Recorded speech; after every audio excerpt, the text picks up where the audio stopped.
დღეს სიყვარულით იწყება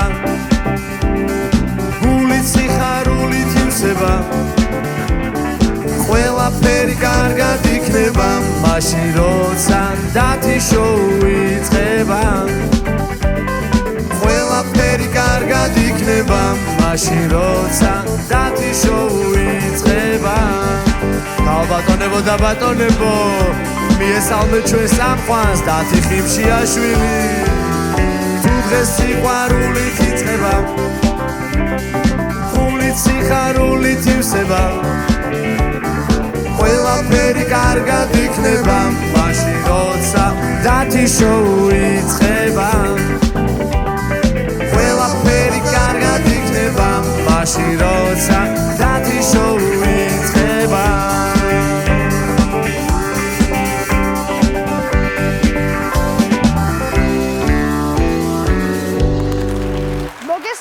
ძვირფასო ტელემაყურებლებო, ხვალ 8 მარტია, ამიტომ ჩვენი დღევანდელი მონოლოგის თემა იქნება წარმატებული ქალები. პირველ რიგში მინდა ჩემთვის ყველაზე წარმატებულ ქალებს მივულოცო 8 მარტი. დედა ჩემს პროდიუსერს სოფოს, ჩემს ბებიებს, ჩემს მასწავლებლებს და რა თქმა უნდა, ჩემს ძვირფას ქალბატონ მაყურებლებს. ახლა მოდი დავიწყოთ ისტორიულად ყველაზე წარმატებული ქალბატონებით. პირველი ქალი ფიზიკაში, რომელიც პირდაპირ და გადატანითი მნიშვნელობით კაშკაშებდა, იყო მარია კიური. ელენ კოლინსი იყო პირველი ქალი, რომელიც გახდა კოსმიური ხომალდის მეთაური. ეს იყო ერთადერთი კოსმიური ხომალდი, რომელსაც გვერდებზე ჰქონდა წამწამები მიწებებული. მსოფლიოს ახალი საოცრებებიდან ერთ-ერთია ტაჯ მაჰალი, რომელიც ქალს მიუძღვნეს. როგორც ეს ქალი ამბობს, iPhone 17 Pro Max-ი უკეთესი იქნებოდა, მაგრამ მაინც კმაყოფილი დარჩა. ყველასათვის ცნობილ მარგარეტ ტეტჩერს უძახდნენ რკინის ლედის. ჯერ ხის იყო და შემდეგ რკინად გადააკეთეს. ერთ დილას, როდესაც გაიხვიძეს ბრიტანელებმა, დახვდათ 2 მარგარეტ ტეტჩერი. დაკურებული ვარ და დედოფლები სულ ქალები იყვნენ. გასაოცარია. კოკო შანელი ამბობდა: მე არ ვქმნი მოდას, მოდა ვარ თვითონ მეო. ეთყობა ტიციან ტაბიძის ლექსს კითხულობდა, მე არ წერ ლექსებს, ლექსი თვითონ წერს. კლეოპატრას ჰქონდა ძალიან დიდი ქონება, რა ვიცი, სულ ეგვიპტეში და შარმელ შეიხში ისვენებდა და რა ვიცი. ეკნებოდა. სხვათა შორის თანამედროვე ფეხბურთში ქალები ძალიან კარგად ასპარეზობენ. ყველასათვის ცნობილი მარტა უკვე 6 ჯერ გახდა საუკეთესო ქალი ფეხბურთელი. მარტლა. ასევე ძალიან წარმატებულია საქართველოს ქალთა რაგბის ნაკრები. ნუ რომც არ იყოს წარმატებული, მაინც ამას ვიტყოდი. ისე სად მაქვს 2 თავი. მართლა წარმატებულია. მაგალითად, ნესტან დარეჯანი, ფატმან ხათუნი, დავარი, თინათინი, ეს მაინც ეროვნულებზე რომ შეგხვდეთ, ქალთა სახეები ვეფხის ტყაოსანში, გადართავთ რუსთავი 2-ზე, გადაახვევთ დათის შოუს და კარგად დაგამახსოვრდეთ. თამარ მეფის დროს საქართველოს მოსახლეობა 4 ჯერ მეტი იყო, ვიდრე დღეს არის. ისე წარმოიდგინე 4 კვარაცხელია რომ გყავს, 4 კვეკვესკირი, 4 ჩაკვეტაძე, 4 მამარდაშვილი, 4 ბექაური, 4 გრიგალაშვილი, 4 ტალახაძე და 4 რეზო და ბავშვები.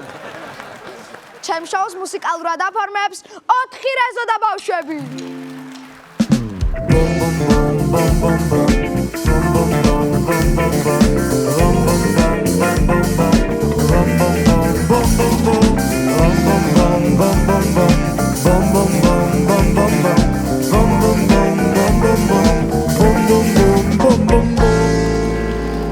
ჩვენი დღევანდელი სტუმარია მომხმარებელთა ფედერაციის თავმჯდომარე და სახალხო კონტროლის წამყვანი ქალბატონი მადონა კოიძე.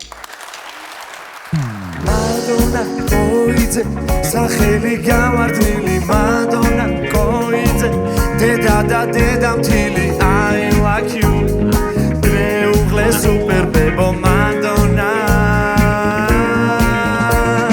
მადონა კოიძე, სახალხო კონტროლია მადონა კოიძე, ასეთი აპოლია I like you, დღეს დათის სტუმარია მადონა კოიძე.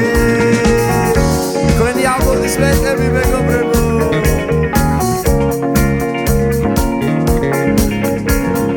I like you,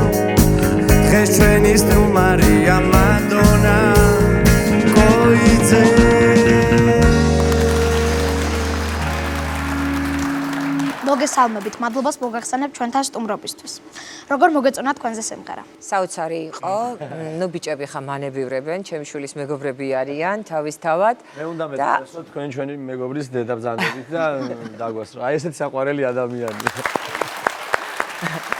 და მიხარია ნამდვილად თქვენი სტუმარი რო ვარ. სიამოვნებით უყურებ თქვენ გადაცემას. ერთ-ერთი თქვენი თაყვანისმცემელი ვარ და მივესალმები თქვენი გადაცემის მაყურებელს. კლასობანეთი რომ შემოხვედით ბავშვობა თუ გაგახსენდათ? რა თქმა უნდა, აღვნიშნეთ კიდევაც, ოღონ აი ის მომენტი რომ უნდა შევტრიალებულიყავი და უკანონ წავსულიყავი, ეს გამოვტოვე. ხო, აი. ბევრი ტოვებს სხვათა შორის ამ მომენტს. ეს არის ჩვენი დეზობარიერი სხვათა შორის. მაშინ გაგეწმინდათ მაინც. თუ გახსოვთ პირველი რა გააკრიტიკეთ სამზარეულოში? დედაჩემის გაკეთებული საჭმელი. და რომ გაიხსენოთ? არ მიყვარდა ცხიმიანი საჭმელი და დედა მაძალებდა ხოლმე და მახსოვს რომ აი დილით ბუტერბროდებს რომ იკეთებდა და ძეხვებში აი დიდი ქონები რო იყო ჩაწყობილი, მაგიდას ქონდა ესეთი უჯრა და იმას ვაღებდი და ამ ქონებს ყრიდი შიგნით და მე ვკეტავდი და ერთ კვირაში ისე აყრილდა რომ სახიდან კი რაღამ გამაგდეს და აი მაშინ დედას ვუთხარი რომ რაც არ მინდა იმას რომ მაჭმევ აი ზუსტად ემის შედეგია თქო და მე მივხვდი რომ არაფერს დამალვა სამზარეულოში არ შეიძლება და ყველაფერი გამოფენილი უნდა იყოს. რა იყო ყველაზე უცნაური დარღვევა რომელიც რესტორანში გინახავთ? საფულე მაცივარში, კატა მაცივარში, კატა. რუსებიც გადაწმენდილი მაგიდები, სამწვადეზე გაფენილი წინდები. აი ვაიმე ძალიან დიდი დრო დამჭირდება რომ ჩამოგითვალო. დათი აი რო გენახა რა ბედნიერი იყო ის კატა კარები რო გამოვაღედა თავისუფლება რო იგრძნო და შემომანათა ბედნიერი თვალებით საოცრება იყო მერწმუნე. ყველაზე სასაცილო არგუმენტი რა გამოუყენებიათ რომ თავი გაემართლებინათ? ჩემ შვილებსაც ვაჭმევ. ჩვენს ბუფეტში რომ გადმოუყვეთ, არა, არ მშია, უბრალოდ მაინტერესებს თქვენი დანახვისას რა რეაქცია ექნებათ.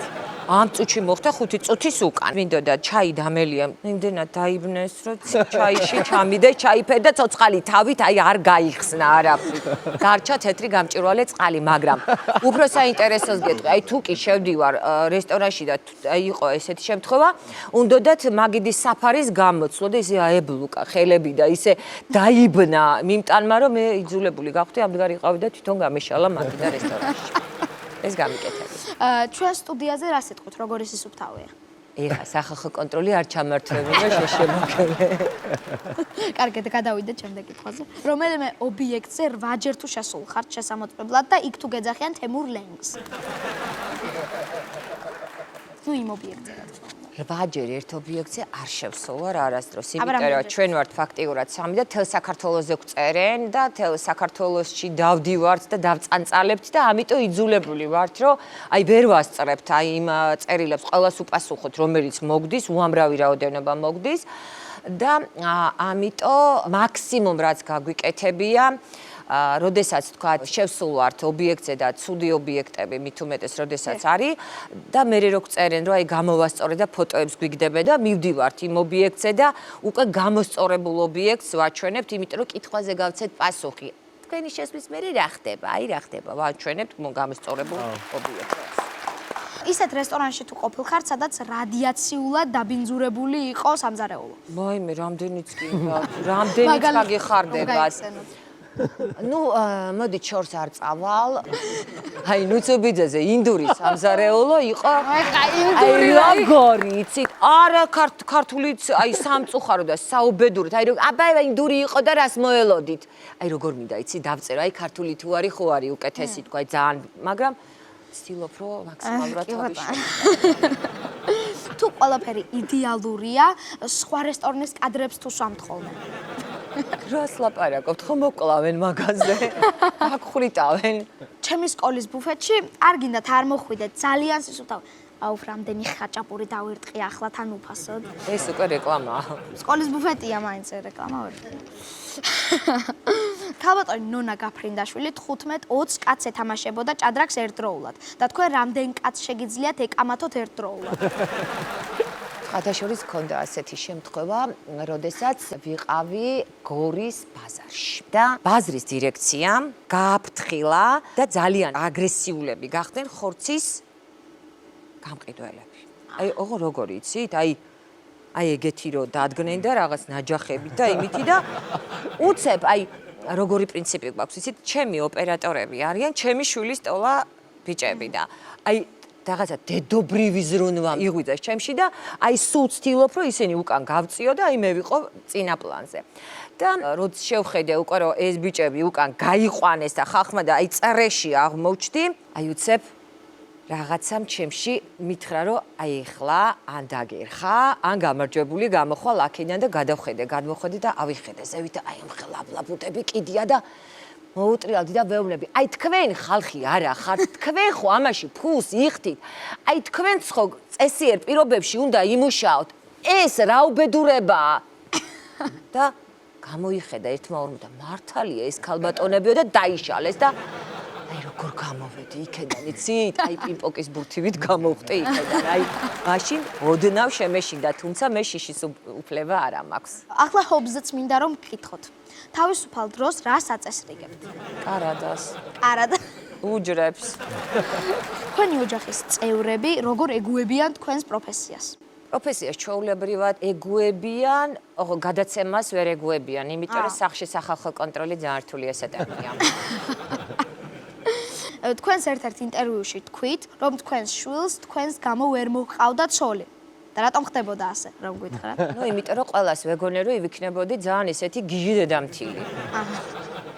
ვაღიარებ გიჟი დედამთილი ვარ, მაგრამ გიჟი დედამთილი ვარ სიყვარულით. აი მე თვითონ მიკვირს, აი მე თვითონ ჩემ თავისგან არ მოველოდი ისეთი დედამთილი ვარ. ხალი არ მეცეს. ქუჩაში ხალხი რომ გხვდებათ, როგორ კომპლიმენტებს გეუბნებიან? ცხოვრებაში უფრო ლამაზი ხარ ვიდრე ტელევიზიაში. ეთყობა იქ ისეთი ალქაჯი ვარ, რომ ყველას ეშინია ჩემი. ჩემი აზრით თქვენ საქართველოში ხართ როგორც მიშლენი მსოფლიოში. აი თქვენი სახელობის ვარსკვლავი უნდა გქონდეს რესტორნებს. მე ასე ვფიქრობ. საქართველოში ყველაზე ცნობილი თქვენ ხართ ამ პროფესიით და მსოფლიოში People Control Federation-ში ვინაა რეიტინგში პირველი? მადონა კოიძე. რა თქმა უნდა. თქვენზე მკაცრი თუ გინახავთ ვინმე? კი, როგორ არა? მადონა კოიძე სარკეში რო იღურება. თქვენზე გამონათქვამი ასე იქნებოდა. მე ვიცი ხალი სამზარეულოში რომ დადის და ამოწმებს სად რამე დარღვევა ხომ არ არის. და მეორეც მაქვს, ოღონდ ეს რეკლამაა. გურანდამ ამ სარეცხის საშუალებით დარეცხა 10 თეფში. ლუიზამ ამ სარეცხის საშუალებით დარეცხა 100 თეფში. შემდეგ მოვიდა მადონა კოიძე და თავიდან გაარეცხინა ყველა თეფში, იმიტომ რომ არ იყო კარგად გარეცხილი. გურანდას 10 სამზარეულოში. კი ბატონო. და რამდენი წლის არის კაპიტანი? ქალბატონო მადონა, ჩვენ გვაქვს ასეთი ტრადიცია. სანამ ხუჩა კვარაცხელია ჩვენთან მოვასტუმრად, მანამდე ყველა სტუმარს უსვამთ იმ კითხვას, რასაც ხუჩას ვკითხავდით. ანუ თქვენ ხართ ხუჩა და მე გისვამთ კითხვას როგორც ხუჩას. კვარა, ესეზე სამზარეულოში როგორი სისუფთავეა? გაგცემ კითხვაზე პასუხს თუ შემპირდები რომ კვარა რომ მოვა დაუსვამ კითხვას.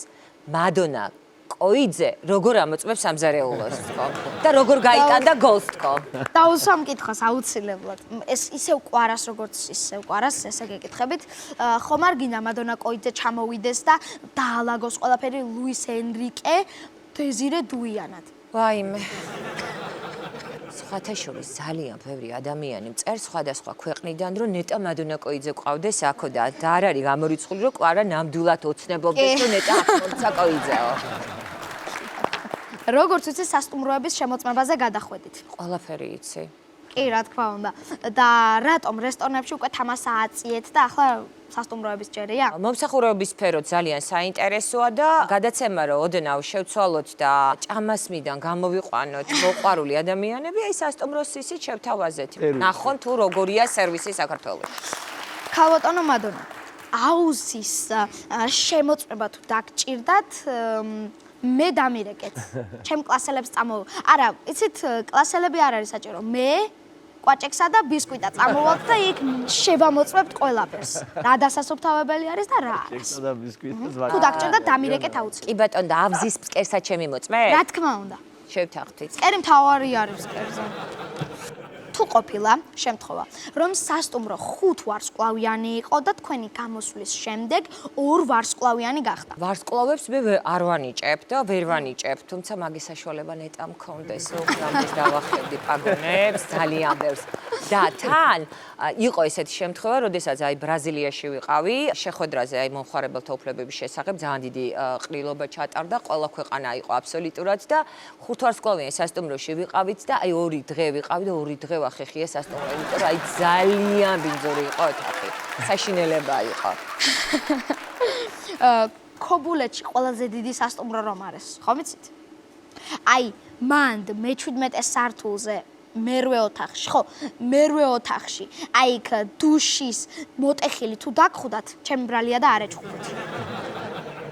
კარგი, მაშინ ყველაზე დიდი სასტუმროს ხელმძღვანელს მივცემ შეკვეთას თქვენი ეთერის საშუალებით, რომ დამიკავშირდეს და გადავამოწმო და გაუტარებ პირობას შენს გამო.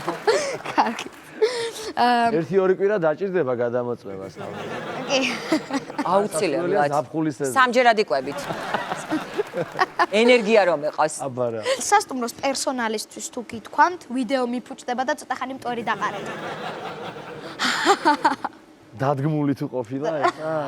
არ გჭირდება. იცი რა, ეგ აზრი არ მომსვლია, მაგრამ სამზარეულოში ტარაკნების შეტანა მაგრათა მაგ დამუღამებული. ისე ვიღებ და ვაგდებ ხოლმე, ვერავინ ვერ ხვდება. მართლა.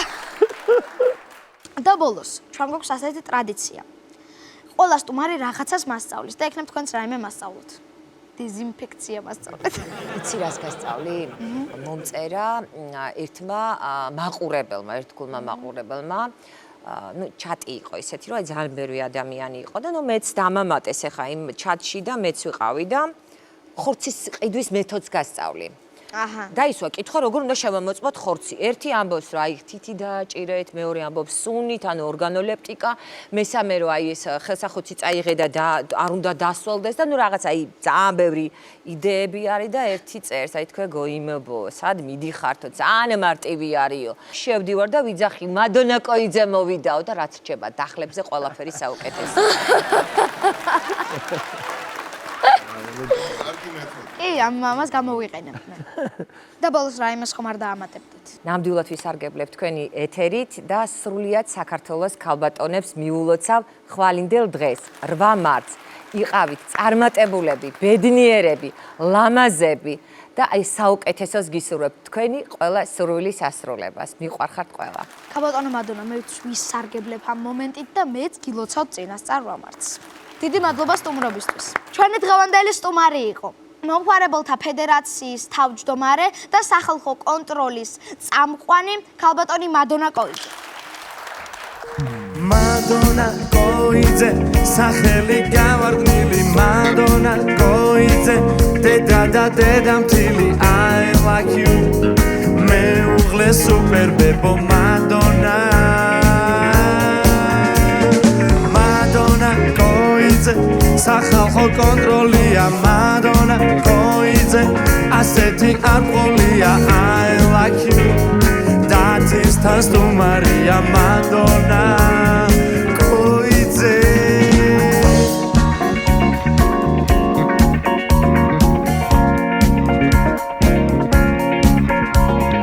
I like you.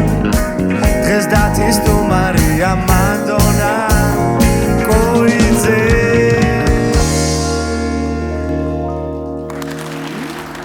გემშვიდობები, ჩვენ შევხვდებით ზუსტად ერთ კვირაში შაბათს 15 საათსა და 30 წუთზე.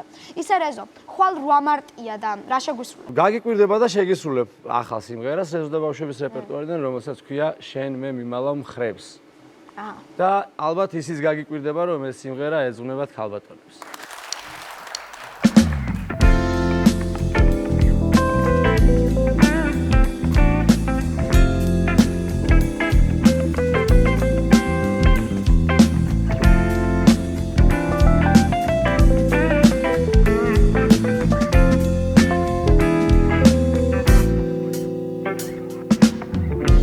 ისე არაფერი ხდება, არაფერი არ გამომდის, ყველაფერი ჩაირთვება, როცა გზაშია და მოდის მერე გავიხსენებთ წარსულს ვაგონებად ჩავებ მევით გაგეცინება და ამ დროს ის თავისთვის შენ კი შენთვის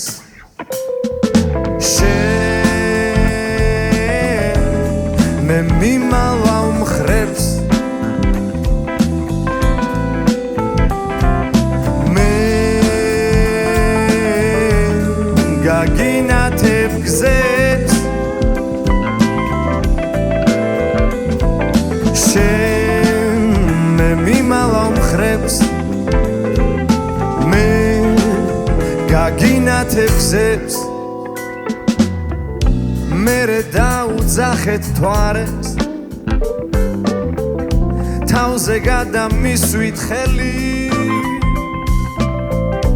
მე დღეს მზის ხივებით მავსებს თავგადასავალი ჩვენი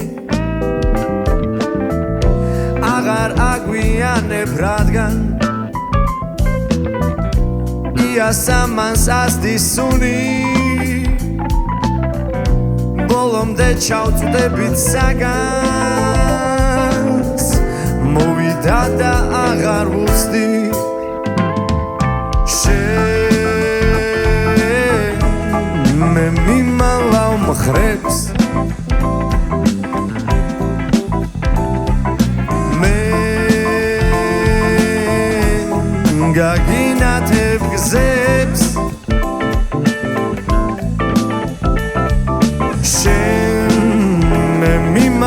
მხრებს მე გაგინათებ გზებს სოლო ჰაჯი